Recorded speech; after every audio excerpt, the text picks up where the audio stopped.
आप सभी का एक बार फिर स्वागत है ट्रिप विद नरेश कुमार पर। यदि आप भी वैष्णो देवी की यात्रा सबसे कम बजट में करना चाहते हैं तो बने रहिए इस वीडियो में अंत तक। आपको इस चैनल पर सभी पर्यटन स्थलों की यात्रा सबसे कम बजट और वहाँ के टूरिस्ट प्लेसेस, फूड एक्सप्लोरिंग, कैसे पहुँचना है, शुरू से लेकर अंत तक सभी जानकारी मिलती रहेंगी। यदि आपको भी घूमना बहुत पसंद है तो चैनल को शेयर और सब्सक्राइब करना ना भूलें। आज की वीडियो है वैष्णो देवी यात्रा की, जो मैंने अगस्त महीने में की है। यहाँ आने के लिए सबसे पहले आपको कटरा रेलवे स्टेशन और जम्मू आना पड़ेगा। आप यहाँ बस, टैक्सी या ट्रेन के जरिए पहुँच सकते हैं। आपको सभी बड़े रेलवे स्टेशन से कटरा के लिए सीधी रेलगाड़ी मिल जाएगी। आप यहाँ हवाई जहाज़ से भी आ सकते हैं। सबसे नज़दीकी हवाई अड्डा जम्मू है। जम्मू से कटरा की दूरी लगभग 50 किलोमीटर है। आप यहाँ से कटरा के लिए बस या टैक्सी के जरिए जा सकते हैं, जिसमें आपको पहुँचने में करीब 1.5 घंटे तक का वक्त लग सकता है। बस का किराया 150 रुपये प्रति व्यक्ति है और टैक्सी का लगभग 1500 से 2000 तक का खर्चा आ सकता है। अभी के दिनों में वैष्णो देवी यात्रा करने के लिए आपके पास RT-PCR की 48 घंटे पूर्व नेगेटिव रिपोर्ट, यात्रा पर्ची, जो आपको कटरा में भी मिल जाएगी, और आप चाहें तो ऑनलाइन भी निकलवा सकते हैं। यदि आप ऑनलाइन यात्रा पर्ची लें तो आपका थोड़ा वक्त बच जाएगा। ऑनलाइन यात्रा पर्ची कैसे निकालें, उस वीडियो का लिंक मैंने डिस्क्रिप्शन बॉक्स में दे रखा है।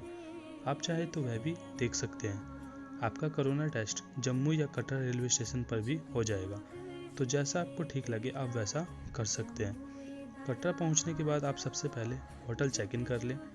आप होटल ऑनलाइन या वहां पहुंचकर भी कर सकते हैं। आपको वहां नॉर्मल होटल 400 रुपये तक में मिल जाएंगे। यात्रा की शुरुआत बाणगंगा चेक पॉइंट से होती है। बाणगंगा से भवन की दूरी 13.5 किलोमीटर है, जिसमें आपको भवन तक पहुंचने में लगभग 5 से 6 घंटे तक का समय आ सकता है।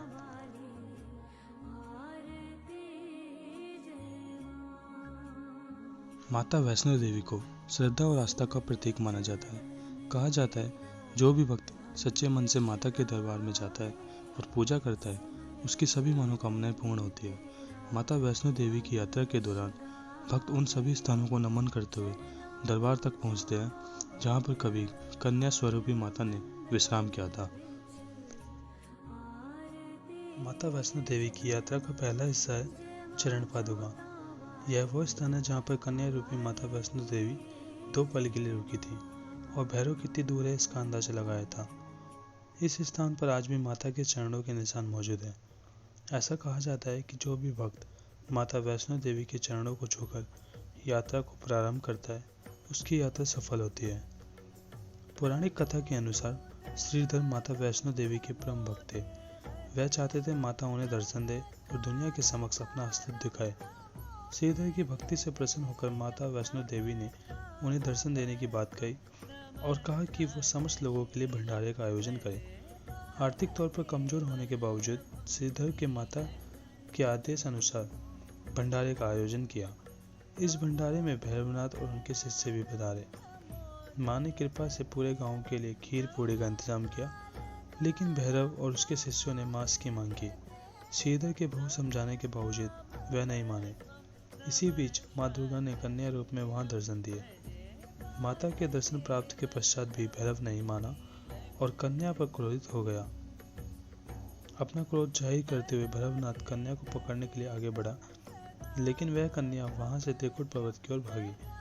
भागते भागते माता एक स्थान पर जा पहुंची और भैरवनाथ कितनी दूर है इसका अंदाजा लगाते हुए आगे बढ़ी। आज इसी स्थान को चरण पादुका के नाम से जाना जाता है।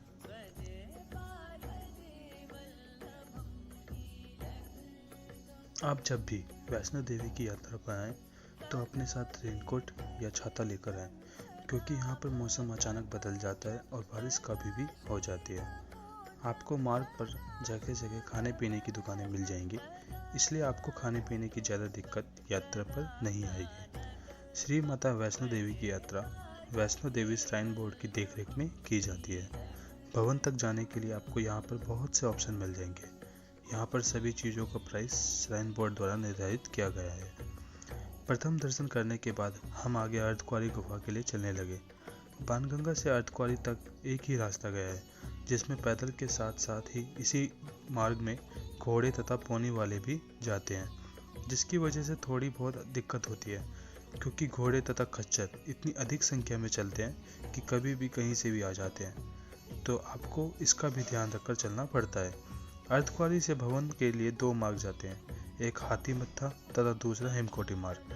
हाथीमत्था पुराना मार्ग है तथा हिमकोटी नया मार्ग बनाया गया है। अर्धकुंवारी से भवन तक का मार्ग 6.5 किलोमीटर रह जाता है, जिसमें आपको पहुंचने में 3 घंटे तक का समय लग सकता है। आप चाहे तो अर्धकुंवारी से ई मोटर गाड़ी भी ले सकते हैं, जो आपको सीधा भवन तक छोड़ देती है। ई मोटर गाड़ी आपको अर्धकुंवारी में हिमकोटी मार्ग पर मिल जाएगी, जिसका चार्जेस आपको वहां पर बुकिंग के टाइम पे पता चल जाएगा। अर्धकुंवारी या गर्भजून गुफा इस यात्रा का मध्य है। माता ने गर्भजून गुफा में 9 महीने तक तपस्या की थी। आज के समय में इस गुफा के दर्शन के लिए बहुत भीड़ लगी रहती है, लेकिन दर्शन किस्मत तथा जिसको माता चाहे उसे ही मिल पाते हैं। ऐसा इसलिए क्योंकि भक्तों की बहुत संख्या होने के वजह से यहाँ जब हम गए थे तो 2 दिन का वेटिंग टाइम चल रहा था।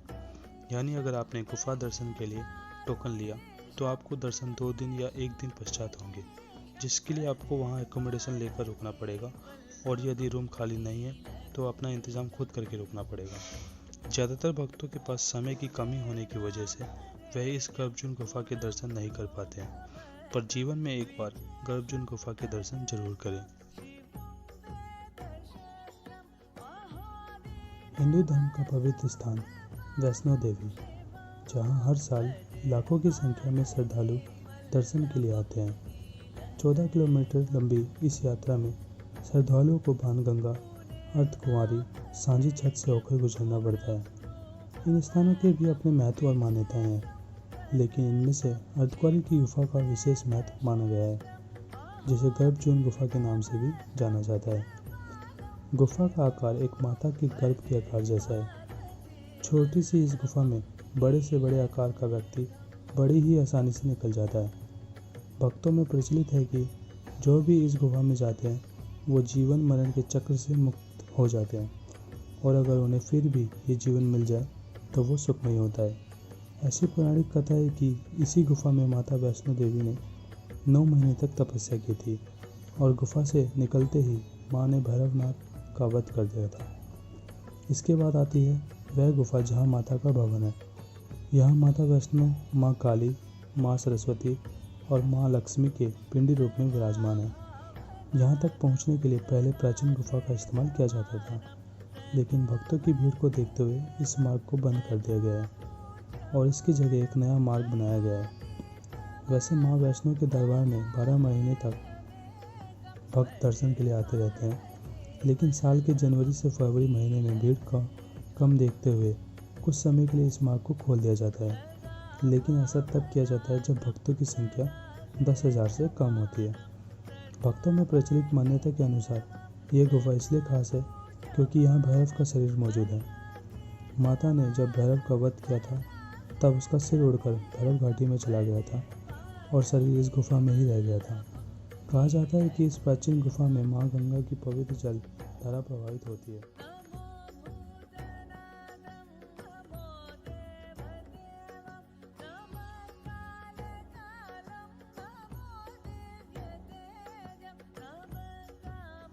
हमने अपनी यात्रा की शुरुआत कटरा से दोपहर में करीब 3 बजे की थी, और अभी हम अर्धकुंवारी मंदिर से 2 किलोमीटर आगे हैं।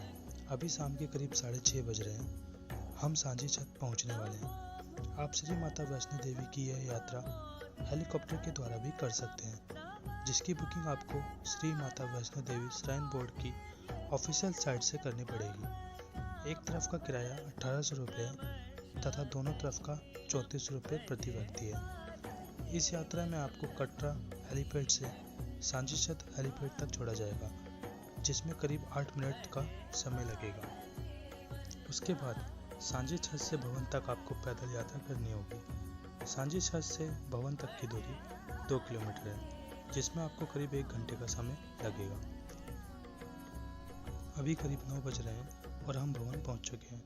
भवन में माता लक्ष्मी, माता सरस्वती तथा माता काली पिंडी रूप में विराजमान है। माता वैष्णो देवी इन्हीं 3 माता का स्वरूप है। दर्शन करने के लिए आप मंदिर के अंदर पैसों के अतिरिक्त और कुछ नहीं ले जा सकते। आप अपना कीमती सामान क्लॉक रूम में रख सकते हैं। अभी आप माता के पवित्र भवन का दर्शन कर रहे हैं, जहां माता वैष्णो देवी विराजमान है। माता के दर्शन के बाद भैरवनाथ जी के दर्शन अवश्य करें। इसी के बाद आपकी यह यात्रा पूर्ण मानी जाएगी। आपको हमारी वैष्णो देवी की यात्रा कैसी लगी, कमेंट बॉक्स में बताना ना भूलें। अपना कीमती समय देने के लिए धन्यवाद। अब बात करते हैं इस यात्रा की बजट की। यदि आप ट्रेन से सफ़र कर रहे हैं तो रात में सफ़र करें। सीधी ट्रेन आपको कटरा तक की मिल जाएगी। यदि आप हवाई जहाज़ से करना चाहते हैं तो डायरेक्ट आपको फ़्लाइट जम्मू तक की भी मिल जाएगी। यदि आप बस से करना चाहते हैं तो आपको डायरेक्ट बस भी मिल जाएगी। आप सबसे पहले होटल चेक इन कर लें, उसके बाद अपनी यात्रा शुरू करें। यदि आप समर सीजन में गए हैं तो रात में करें और सर्दियों में अपनी यात्रा सुबह शुरू करें। अब बात करते हैं इस ट्रिप में कितना खर्चा आएगा।